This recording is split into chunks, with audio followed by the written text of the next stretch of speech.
जय हिंद। देखिए, हम लोग समझते हैं कि भारत पनडुब्बियों के टेक्नोलॉजी के मामले में इतना कैसे पिछड़ गया कि हमें चाइना की बराबरी करने में आगे 50 साल लग जाएंगे।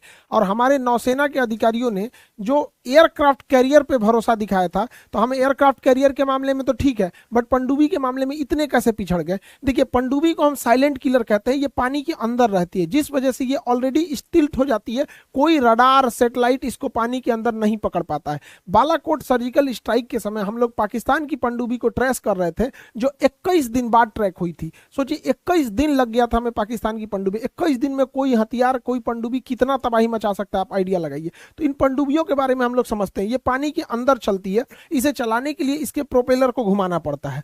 अब इन प्रोपेलर को घुमाने के लिए सिंपल सा है, इसके अंदर एक ठो इंजन सेट करते हैं, इंजन इसको नचा देगा।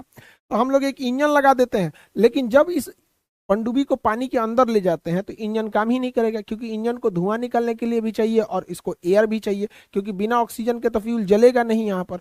तो पनडुब्बी को अंदर कैसे लेके जाया जाए, यहाँ पर अंदर तो काम ही नहीं करेगा। तो फिर सोचा गया कि चलिए हम एक डीजल इंजन लगाते हैं, क्योंकि पेट्रोल इंजन में तो उतना पावर होता नहीं है, डीजल इंजन में ज्यादा पावर होता है। तो एक डीजल इंजन लगाते हैं, पनडुब्बी को आधा ऊपर रखते हैं और यहाँ ले आके यहाँ से ऊपर ऑक्सीजन ले लेंगे, धुआं छोड़ देंगे यहाँ पे, पनडुब्बी चालू हो जाएगी, काम करना लग जाएगा, इंजन तो काम ही कर देगा। लेकिन आप बताइए, जब यही करना था तो फायदा क्या है? तो काम तो शिप भी कर सकता था। पनडुब्बी का मेन काम है नीचे जाना, नीचे गया तो ऑक्सीजन खत्म, यहाँ पर ऑक्सीजन बिना इंजन चल ही नहीं सकता है यहाँ पे। तब क्या किया जाएगा? तब इसके लिए हाइब्रिड टेक्नोलॉजी लाया गया। हाइब्रिड टेक्नोलॉजी में पनडुब्बी को सतह के ऊपर लाया गया और डीजल इंजन चालू किया गया। डीजल इंजन चालू करके इसके अंदर बिजली बनाया गया, उस बिजली से बैटरी को चार्ज किया गया। तो बैटरी चार्ज हो गई। अब इस बैटरी के दम पर जब इसको अंदर जाना हुआ तो इंजन बंद करके अंदर चला गया और अंदर इसको बैटरी के दम पे ले जाया गया। यानी हाइब्रिड सिस्टम है, डीजल इंजन भी काम करेगा, बैटरी चार्ज होने के बाद पनडुब्बी अंदर चली जाएगी। यानी अंदर जाने के बाद पनडुब्बी डीजल इंजन पे नहीं चलती है, बल्कि वो बैटरी से चलती है। इसका दो फायदा होता है। एक तो भैया अंदर में डीजल इंजन चल ही नहीं पाएगा, दूसरा ये होता है कि बैटरी से चलने पर बहुत साइलेंटली चलती है। इसलिए इस पनडुब्बी को चलाने के लिए हमें एक डीजल इंजन चाहिए और बहुत ज्यादा मात्रा में बैटरी चाहिए। इसीलिए हम इन पनडुब्बियों को डीजल इलेक्ट्रिक बैटरी कहते हैं, ये पनडुब्बी कहते हैं, क्योंकि इसमें डीजल भी चाहिए और इलेक्ट्रिक भी चाहिए। तो डीजल इलेक्ट्रिक बैटरी कहते हैं। बाहर आके डीजल इंजन चालू किया, बैटरी चार्ज करके अंदर चला गया। इसकी बैटरी इसे 2 दिन तक चला सकती है। तो 2 दिन तक ये आराम से चल सकता है, लेकिन हर 2 दिन के बाद इसे ऊपर आना पड़ेगा कुछ घंटों के लिए, 4-5 घंटे के लिए आएगा और उसी में ये अपना डीजल इंजन चालू करेगा। ऊपर आएगा, डीजल इंजन चालू करेगा, बैटरी फुल चार्ज हो जाएगी, फिर ये अंदर डीजल इंजन बंद करेगा और अंदर चला जाता है यहाँ पे। इसीलिए इसे डीजल इलेक्ट्रिक पनडुब्बी कहा जाता है। लेकिन इसकी एक खराबी है, जब हर 2 दिन के बाद ये इसे बाहर आना पड़ता है चार्जिंग के लिए, तो ऊपर आता है चार्ज करने के लिए, एग्जॉस्ट करेगा ये सब, तो ये रडार के पकड़ में आ जाता है। तो रडार के पकड़ में आने के बाद ये स्टिल्थ नहीं रह जाता है। जब तक ये चार्ज करेगा, सैटेलाइट या रडार देख लेंगे सब, दुश्मन आ जाएगा। अगर दुश्मन आ गया, अब ये भागते भागते कि कुछ एरिया में घेरा जाएगा यहाँ पे, तो इसे मरने की संभावना बढ़ जाती है। तो इसे छुपाना जरूरी था। तो छुपाने के लिए ना स्नॉर्कलिंग टेक्नोलॉजी का यूज किया गया। स्नॉर्कलिंग टेक्नोलॉजी में क्या होती है, पूरी पनडुब्बी को बाहर नहीं निकाला जाता है, बल्कि एक छोटा सा पाइप बाहर निकाल देते हैं। ये छोटा सा पाइप क्या करता है, स्नॉर्कलिंग टेक्नोलॉजी के तहत बाहर निकलेगा और यहाँ से ऑक्सीजन लेगा और वो ऑक्सीजन सक करके इंजन चालू कर देगा और एग्जॉस्ट छोड़ देगा यहाँ पर। खैर, एग्जॉस्ट छोड़ना तो नॉर्मल है, अंदर भी छोड़ सकता है, बबल से बाहर आ जाएंगे, बट इसे स्नॉर्कलिंग से प्रयोग कर सकता है। लेकिन आजकल के सैटेलाइट और रडार इतना खचरा हो गया है सब कि स्नॉर्कलिंग को भी पकड़ लेता है। अब ये स्नॉर्कलिंग पकड़ा जाएगी तो ये तो स्टिल्थ रही नहीं। तो पनडुब्बी की मेन खासियत होती है कि छुप के हमला करना, हर 2 दिन पे पकड़ा जाएंगे यहाँ पे। तो स्नॉर्कलिंग भी काम नहीं कर पा रहा था, जिस वजह से इसे पकड़ना थोड़ा इजी हो जाता है यहाँ पर। इसी के लिए हमें चाहिए एक ऐसा इंजन, ऐसा इलेक्ट्रिसिटी बनाने वाला चीज जो पानी के अंदर बिना ऑक्सीजन के ही इंजन इलेक्ट्रिक बता सके यहाँ पे। तो इसकी टेक्नोलॉजी बहुत देशों के पास थी, बट भारत के पास नहीं थी यहाँ पे। लेकिन भारत ने सक्सेसफुली इसे बना लिया। इस टेक्नोलॉजी का नाम है air independent propulsion system, AIP। Air independence propulsion system एक ऐसी मशीन होती है जो पनडुब्बी के अंदर लगा दिया जाता है और ये ऑक्सीजन और हाइड्रोजन का प्रयोग करके और इसके अंदर से ये इलेक्ट्रिसिटी बना लेती है। ये पनडुब्बी में काम कर रहे लोगों के बायोफ्यूल, उनके टॉयलेट, बायो टॉयलेट का भी प्रयोग कर लेती है यहाँ पे और उससे ये इलेक्ट्रिसिटी बना लेती है।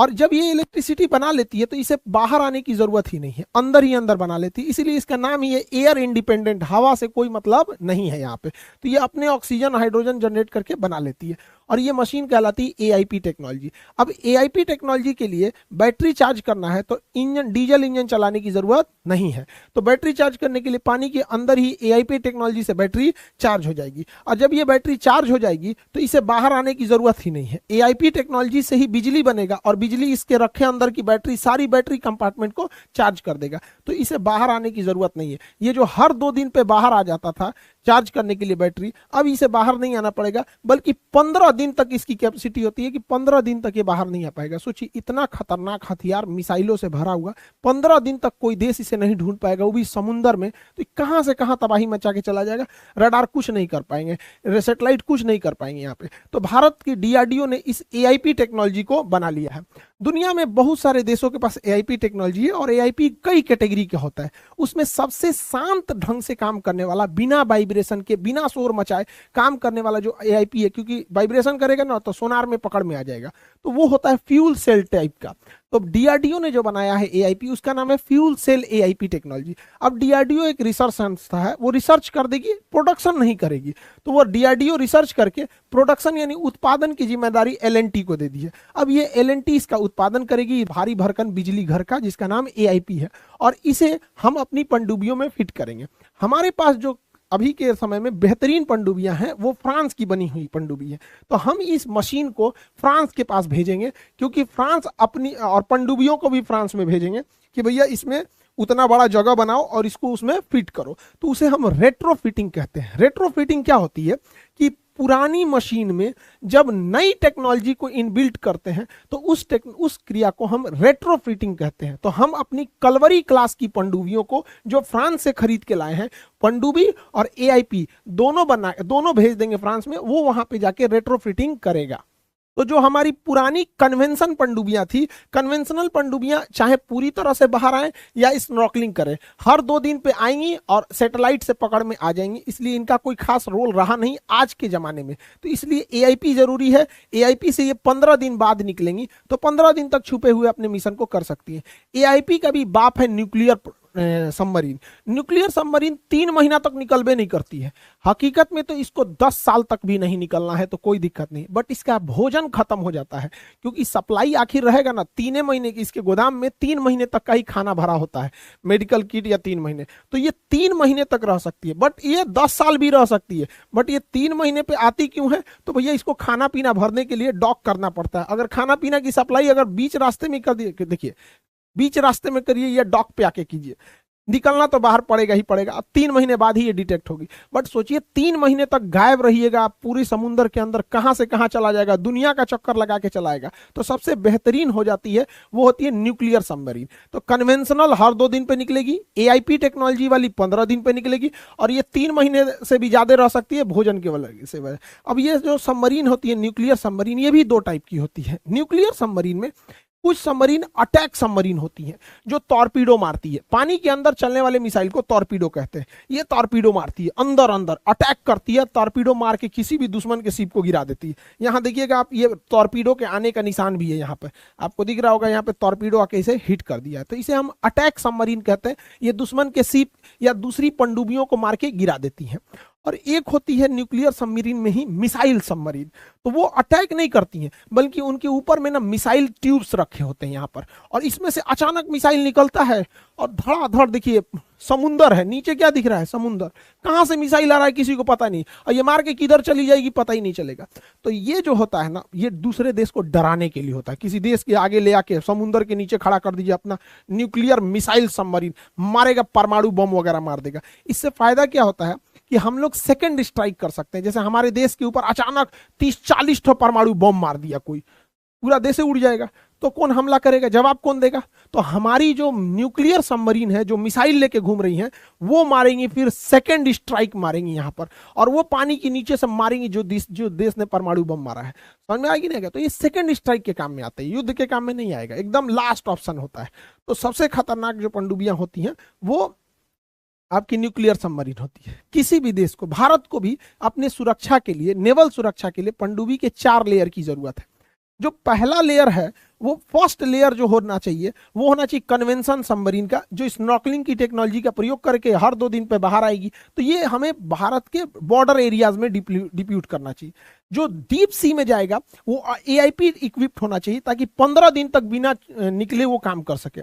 और दूर का जो लेयर की सिक्योरिटी होनी चाहिए वो न्यूक्लियर अटैक सबमरीन होनी चाहिए कि दुश्मन का जहाज वगैरह पनडुब्बी आए तो मार दे।